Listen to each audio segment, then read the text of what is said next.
Hoy tenemos que hablar de las enfermedades inflamatorias gastrointestinales que cada vez tienen más presencia entre la gente más jóvenes, como por ejemplo las enfermedades del Crohn y la colitis ulcerosa, dos trastornos del tubo digestivo que causan, entre otras cosas, dolor de tripa, necesidad permanente de ir al baño, pérdida de peso y fatiga. Recibimos a esta hora al jefe del servicio del aparato digestivo de la Policlínica de Guipúzcoa, Juan Arenas. Onguietorri, ¿qué tal? ¿Cómo está? Onguietorri. A ver, nos ha llamado la atención ese titular, ¿no? Que cada vez más jóvenes, y hablamos de gente muy joven, por debajo de los 35 años, tienen más enfermedades intestinales inflamatorias. ¿A qué podría ser debido? Bueno, lo que sí que estamos viendo nosotros en la consulta es que cada vez recibimos más consultas por problemas digestivos. Sí que es que cada vez hay más gente que se queja de molestias abdominales. Esto yo creo que tiene que ver mucho con la dieta, posiblemente, y con el estrés. Yo creo que son dos factores que hacen que repercuta sobre nuestro intestino, por algo se llama el segundo cerebro, ¿no? En el caso de la enfermedad inflamatoria intestinal, sí que estamos viendo un leve aumento de su incidencia, aunque no está del todo demostrado, ¿no? O sea, sí que en los últimos años vemos que cada vez en consulta vemos más este tipo de pacientes y posiblemente mucho de esto tiene que ver con la dieta, ¿no? Cada vez la dieta es más rica en grasa y ultraprocesados que posiblemente hacen que la permeabilidad intestinal se altere. O sea, que cambie la naturaleza del intestino. Posiblemente, ¿no? la unión entre las células aumenta y eso genera que algunas toxinas lleguen al torrente sanguíneo y favorecen que haya más inflamación. Claro, ¿qué diferencia hay entre enfermedad de Crohn y colitis ulcerosa? Porque a veces mezclamos un poco todo, el exceso de información también hace que todo sea un poco batiburrillo. ¿Qué diferencias hay? Bueno, son las dos formas que tenemos de enfermedad inflamatoria intestinal. Hay veces que no conseguimos diferenciarlas y hay algo que llamamos colitis indeterminada, que es cuando no sabemos si es Crohn o es colitis ulcerosa. La diferencia entre las dos, la principal, es que la colitis ulcerosa afecta solo al colon. La enfermedad de Crohn puede afectar a cualquier parte del tubo digestivo. Lo más frecuente es que afecta al final del intestino delgado y principio del colon, pero sí que es verdad que puede afectar desde la boca hasta el ano. Y en el caso de la colitis ulcerosa, lo dicho, afecta solo al colon, empieza a afectar desde el ano, recto y va ascendiendo por todo el colon. Y la manifestación puede ser muy similar, ¿eh? O sea, los síntomas... ¿Y cuáles son? Porque claro, la gente dirá, pues yo sí que tengo problemas, pero no sé si serán estos o no. ¿Cuáles son los síntomas habituales? Los síntomas más habituales pueden ser dolor abdominal y diarrea. Posiblemente la diarrea es el síntoma principal de ambas enfermedades. Generalmente, a veces, en el caso de la colitis ulcerosa, sobre todo, va asociada de sangre o mucosidad en las heces, y es cuando hay que, sobre todo, consultar, ¿no? Muchas veces también tenemos pérdidas de peso, cansancio por la anemia. Vamos con preguntas a la mesa, porque aquí los contertulios también preguntan, son muy curiosos ellos, seguro que tenéis dudas por ahí. Ainhoa, empezamos contigo. Sí, Juan, yo en mi consulta de psicología veo muchos pacientes con muchas molestias digestivas. Yo les pregunto a veces incluso hasta cómo van al baño, porque me parece que es una pregunta difícil pero necesaria, pues, para valorar toda la salud a nivel holístico, ¿no?, en las personas. Está claro que el estrés, desde mi campo, ¿no?, afecta muchísimo, como bien has dicho, el intestino es el segundo cerebro, pero ¿puede haber alguna estructura de personalidad quizás también, personas más proclives a ser más ansiosas o más depresivas, que quizás se haya observado que tienen más incidencia de este tipo de enfermedades? Bueno, esto es algo que sí que se ha estudiado durante tiempo y sí que se pensaba que podía haber una relación con el estrés o ciertos tipos de personalidades con la enfermedad inflamatoria intestinal, pero luego se ha visto que también el problema es que la enfermedad inflamatoria intestinal puede generar cierto estrés, ¿no? Entonces, ¿qué es antes, el huevo o la gallina, ¿no? Entonces, sí, que tiene consecuencias psicológicas al final. Efectivamente, no es del todo claro que sea así. Entiendo. Sí, yo lamentablemente también suelo sufrir de dolores estomacales, reflujo, tal, pero me da la sensación que con los años, y no sé si precisamente por eso, ¿no?, por la edad, eso ha ido empeorando por algún motivo que no solamente sea el estrés o la alimentación, sino ya por cuestión celular o...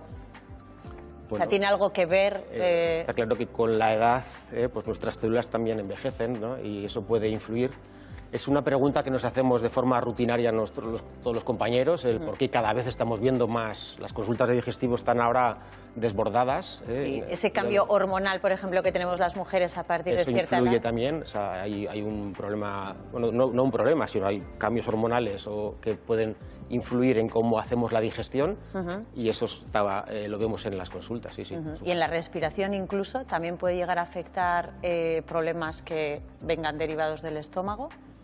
En la respiración, sí. ¿no? El sobrepeso genera que tengamos más dificultad para respirar, ¿no? Vale. O sea, yo creo que ahí el sobrepeso es algo clave también y que puede influir en... Sí, decía por ejemplo por el reflujo, ¿no? Que muchas veces dicen que ese reflujo cuando sube a través de... ¿no? El reflujo, efectivamente, el reflujo gastroesofágico puede llegar a puede producir síntomas extraesofágicos, que llamamos síntomas atípicos, y allí está la tos y la laringitis, o sea, las molestias en la faringe. Todo esto tiene que ver con que el contenido del estómago llega hasta arriba y puede llegar a irritar la parte alta del aparato respiratorio, ¿no? Olga. Sí, precisamente relacionado con este tema. ¿Y el sedentarismo? Esto de la ausencia de hacer deporte, quiero decir así, de una manera activa, pero además también las personas mayores, ¿no? Que igual se quedan cada vez más en casa, no hacen mucho deporte o están solas. ¿Esto está directamente relacionado? Está relacionado con el movimiento intestinal. Al final, cuanto más quietos estamos, peor se mueve nuestro intestino y nos puede dar más sintomatología. César. Que el sedentarismo influya sobre la inflamación, eso es un poco lo que no está... Lo que no está probado, pero evidentemente tener una vida activa ayuda también a que nuestro tránsito intestinal sea más positivo. Sí, nos has comentado un poco cuáles son los factores que desencadenan o agravan esta enfermedad. Yo te quería preguntar por las pruebas diagnósticas. ¿Qué pruebas se hacen para que sepamos si padecemos esta enfermedad? Cuando sospechamos que una persona tiene una enfermedad inflamatoria intestinal, dependiendo un poquito de lo que sospechemos, posiblemente la primera prueba que tenemos que hacer es una colonoscopia. La colonoscopia o la tan temida colonoscopia, que ahora como se hacen con sedación, lo que es la prueba en sí no molesta nada, sino que lo peor es la preparación que hay que hacer previamente. Con la colonoscopia somos capaces de visualizar todo lo que es el intestino grueso, o sea, el colon, y la última parte del intestino delgado, el ilion. Entonces, ahí prácticamente abarcamos el 80%, 85% de los problemas de enfermedad inflamatoria intestinal. Cuando la enfermedad o el colon, por ejemplo, afecta a tramos más altos del intestino delgado, pues tenemos pruebas como la ecografía abdominal, que es una prueba sencilla e inocua, la resonancia, que también nos da mucha información de cómo es la pared del intestino y si está afectada, si hay inflamación o no. Sí. Y también tenemos la cápsula endoscópica, ¿no? La cápsula endoscópica es una cápsula como tal que lleva una cámara, que la tragamos y a medida que va navegando por lo que es el intestino delgado, pues nos va haciendo un vídeo y vemos en esas zonas si hay inflamación o no. Bendita tecnología, parece una película de ciencia ficción, efectivamente, pero es ciencia a secas. Muchísimas gracias, Juan Arenas, jefe del Servicio de Aparato Digestivo de Policlínica, muchísimas gracias por estar aquí. Y, bueno, ahora que conocemos la diferencia entre la enfermedad del Crohn y bueno, esa colitis ulcerosa, vamos a hablar precisamente con una persona que lleva padeciendo Crohn desde hace 10 años. Ella es Naroa Fernández, una joven que fue diagnosticada cuando era muy jovencita y a la que tengo que dar las gracias, lo primero de todo, por venir a contarnos aquí su historia, porque fue un diagnóstico, Naroa Arratsaldeon, que llegó tras años de sufrimiento. Sí, es así, sí. ¿Qué síntomas tuviste desde bien pequeña? Bueno, de pequeña siempre me solía quejar de que me dolía mucho aquí, justo en la boca del estómago. Pero también como era una niña bastante nerviosa, pues siempre achacábamos a los nervios. Pensábamos, pues eran los nervios, ya se pasarán. Y luego también, aparte de mi familia materna, siempre han sido de estómago delicado. Y pensaba, pues era la herencia que me ha tocado. Claro, hasta que un día dices basta. Sí, pues en el 2016, más o menos, me diagnosticaron en el 2017, porque estuve un año mal, pero tampoco iba al médico. Empecé poco a poco, pues que tenía que ir corriendo al baño. y igual iba pues muchísimas veces al día, pero muchísimas veces. Y justo en ese momento estaba trabajando a relevos, entonces me decían todos, eso es del relevo de noche, es normal que tengas las tripas mal. Claro, por los cambios de turno, Sí. ¿no? Que al final afectan también al cuerpo. Sí, y empecé pues comía mucho, pero en vez de, o sea, iba perdiendo pues Peso. cada mes mucho peso. Luego también, aparte de los dolores de tripa, empecé con un poco de fiebre, con algo de febrícula, pero empezaba a las tardes. Luego ya empecé poco a poco, la fiebre me empezó a las mañanas. Y luego ya un día fui al baño y pues empecé a echar sangre y dije, pues igual ya esto es hora de ir al médico. Esto no es el cambio de turnos, claro. Eso es. ¿Qué dirías que es lo peor de tu enfermedad, Naroa? A ver, hay momentos de la enfermedad que te encuentras muy bien. Por ejemplo, cuando la enfermedad está en fase remisión, muchas veces haces vida normal y no te enteras ni que tengas una enfermedad autoinmune. Pero luego, pues lo peor de estas enfermedades es pues los dolores de tripa, el tener que ir cuando estás sufriendo un brote, que tengas que ir al baño corriendo, la fatiga que te deja. Claro, Sí, porque- yo entiendo que es una enfermedad que limita mucho, ¿no? En el día a día, porque al final te marca, dependiendo de cómo se esté manifestando, no puedes hacer una vida normal. No, porque aparte pues, es que estás cansada, o sea, de ir tantas veces al baño con semejantes dolores de dolores estomacales, pues al final pues no estás con ganas.